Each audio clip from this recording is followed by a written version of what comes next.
Semua guys, selamat datang ke SRTV. So, ini adalah review mengenai perlawanan Perak menentang Sabah perlawanan tempoh hari. Again, although aku sudah mention benda ni sewaktu live stream aku, watch along hari tu, yang memang aku akan lambat keluarkan video ni kerana aku pergi kursus lah, lebih kurang macam tu. Dan sekarang aku sudah balik ke Kota Kinabalu, baru aku ada berpeluang lah untuk membuat review perlawanan Perak menentang Sabah, review lambat. So aku minta maaf untuk semua tu, tapi again aku tetap ingin mengeluarkan video ni pasal ada banyak benda yang aku mau share sebenarnya. Dan sebelum kita pergi jauh untuk aku share review mengenai perlawanan ni, terlebih dulu aku mau bagi tahu kamu, aku faham apa yang terjadi pada perlawanan ni, aku faham apa yang dilalui oleh pemain Sabah FC kita pada perlawanan ni. Even aku ada stated di sebelah sini ni, padang lembab dan letih menjadi punca, membuatkan ada sedikit kritikan lah mengenai perlawanan ni. Itu yang cuba aku mau cakap pada kamu. Again, aku tahu apa-apa semua yang berlaku dan aku sedar apa yang menjadi punca untuk menjadi perlawanan ni. Even anda sendiri pun mengaku yang bilang orang kurang menarik, lebih kurang macam tu. Tapi ini again, ini adalah kritikan, bukan kutukan, bukan mau condemn, tapi the thing untuk kita discuss lah. Mau begitu awal-awal disclaimer lah, lebih kurang macam tu. Dan ada benda menarik yang bakal aku share dengan kamu. InsyaAllah kalau semuanya aku akan buat satu giveaway lah. Apa giveaway tu? Nanti aku akan share dengan kamu. So jangan lupa untuk subscribe channel SRTV ni, letak notification supaya kamu tidak tertinggal apa giveaway yang bakal aku berikan ni. So jom kita mulakan review mengenai perlawanan ni guys.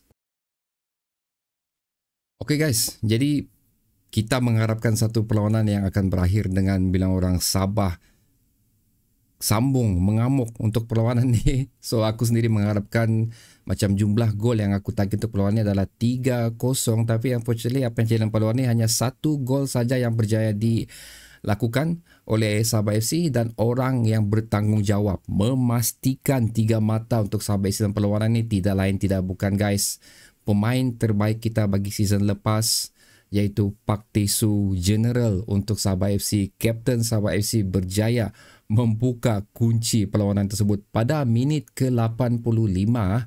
So untuk perlawanan tu aku sendiri menjangkakan yang macam seri ni tahu, cukup risau saudaraku. Dan aku sendiri menjangkakan juga dengan cara permainan ditampilkan oleh kedua-dua pasukan macam ni, aku lebih melihat kepada pasukan mana yang menjaringkan gol terlebih dahulu, pasukan itulah yang akan memenangi perlawanan ni. So maksudnya aku menjangkakan 1 gol saja yang akan dijaringkan, dan betul lah Sabah FC telah berjaya menjaringkan gol tersebut sekali lagi pada minit ke-85, dan seterusnya the only goal yang memastikan 3 mata untuk Sabah FC pada perlawanan ni, yang membuka ruang kita, memberikan peluang lagi untuk bilang orang meneruskan kehangatan Liga Super ni, tapi hanya untuk perebutan tangga ketiga lah, masih terbuka untuk Sabah FC. Di mana kalau kita tengok dari segi kedudukan current standing sekarang ni, top 5 tim teratas ni sudah melalui 25 perlawanan, so masing-masing tinggal 1 perlawanan saja.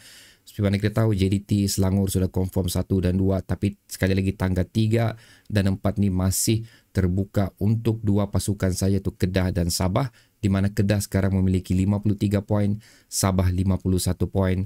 So again, dengan kemenangan menentang Perak ni merapatkan kedudukan kita dengan Kedah, seterusnya membuka peluang kita untuk mendapatkan tempat ketiga, kerana kita cuma beza sebanyak 2 poin saja dengan Kedah ni. So kemenangan untuk menentang Kedah akan melonjakkan kita tangga keempat dan kita tangga ketiga, dan kita akan mendapat 54 poin. So basically itu yang terjadi untuk perlawanan ni, dengan dikenakan lagi dengan jumlah defisit gol dan juga goal difference kita yang cukup bagus. So aku mau share kamu berdasarkan review aku ni berdasarkan statistik perlawanan ni yang aku ambil dari sofascore.com, di mana Perak menggunakan formation 4-4-1, itu di mana 4 defensive midfield digunakan dalam perlawanan ni. So kita nampak memang agak sukar untuk kita menembusi bahagian tengah mereka lah, especially walaupun banyak juga percubaan kita lakukan, tapi itu aku akan share sebentar lagi, di mana Sabah walaupun pada dasarnya kita menggunakan 3-4-3, tapi kalau aku tengok cara permainan Sabah FC itu dia seolah-olah macam 3-4-1-2, di mana kita tengok Ramon dan juga Sadil lebih banyak cuba untuk marah ke hadapan, menembusi atau masuk ke bahagian kotak D pasukan Perak, di mana Irfan Fazail, Stu dan juga Miguel Cifuentes ni lebih cuba membantu untuk melepaskan pemain-pemain Sabah FC lah, lebih kurang macam tu. So dan benda-benda lain lagi yang aku ingin share dengan kamu seperti aku katakan tadi adalah statistik perlawanan ni, di mana throughout 90 minutes ni full time punya statistik, ball position 52% untuk Sabah, 48% untuk Perak.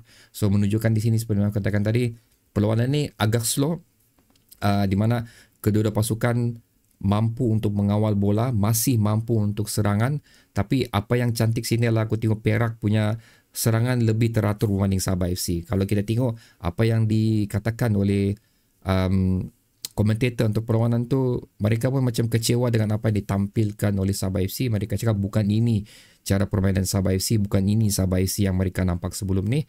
Memang aku setuju agak kucar-kacir lah. Even orang-orang yang join aku punya watch along untuk perlawanan ni pun ramai yang bersependapat juga, lebih kurang macam tu. So again, macam-macam tadi aku tahu apa yang terjadi.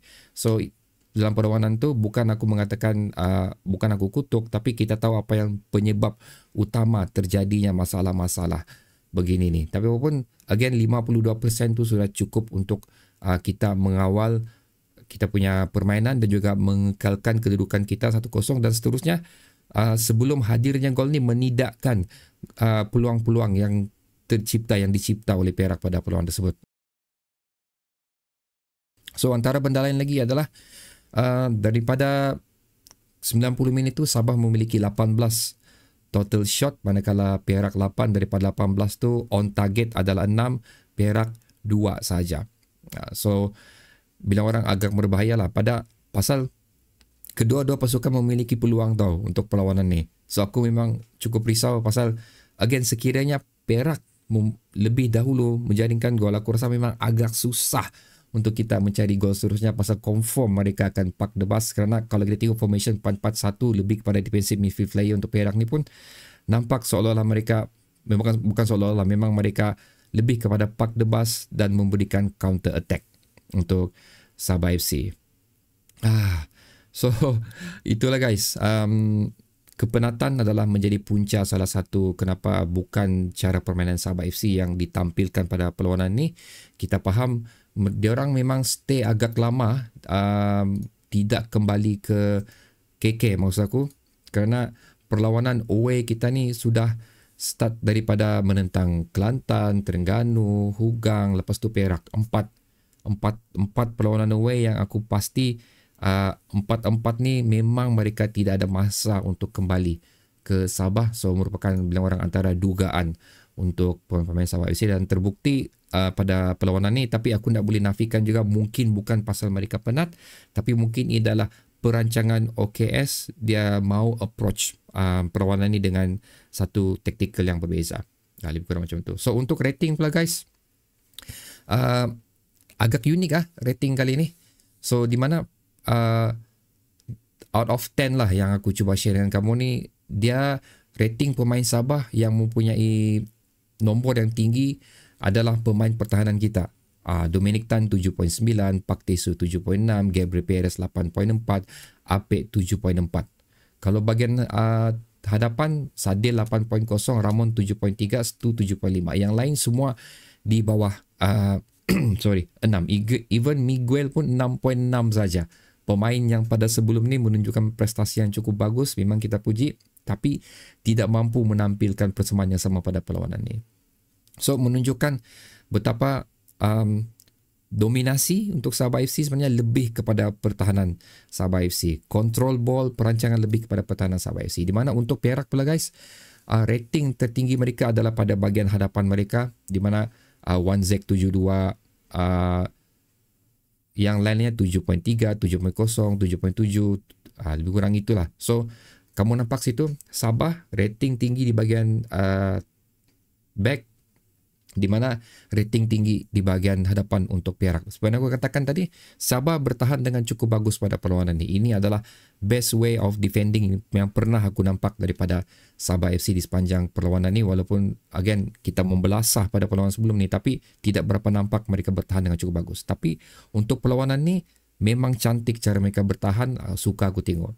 Dan apa yang bagi aku membuatkan Perak ni mempunyai rating yang cukup tinggi di bahagian hadapan mereka, kerana gerakan-gerakan yang mereka lakukan, passingan yang mereka lakukan, larian, cara melepaskan pemain cukup berbeza, cukup bilang orang lebih berbisa daripada Sabah FC. Itu yang aku katakan. Tapi walaupun macam mana pun, again, kita berterima kasih dengan defender kita pada perlawanan ni kerana mereka telah menjalankan satu tanggungjawab yang cukup bagus, yang cukup hebat di sepanjang perlawanan. Dan seterusnya sekali lagi, General kita Pak Tisu membantu membuka kunci perlawanan ini, seterusnya memberikan kita 3 mata untuk perlawanan away terakhir kita. So ini adalah the best result so far yang pernah aku nampak untuk Sabah FC untuk perlawanan away lah. Semua kita menang.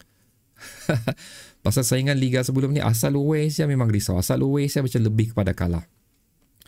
Sayang lambat prestasi ini ditampilkan. Walaupun pun aku tetap berpuas hati dengan apa yang kita miliki di penghujung perlawanan yang dimiliki oleh Sabah FC bagi saingan 2023 ni lah. Of course untuk AFC juga. So okay guys, itu adalah review ringkas aku mengenai perlawanan ni. Again, aku cuma state the obvious saja kerana aku sentiasa ingin memberi peluang untuk anda meletakkan pendapat anda pula di ruang komentar di bawah. So, aku ingin memberi shout out juga, sudah aku mention di awal video tadi, penama-penama yang telah join SRTV members ni.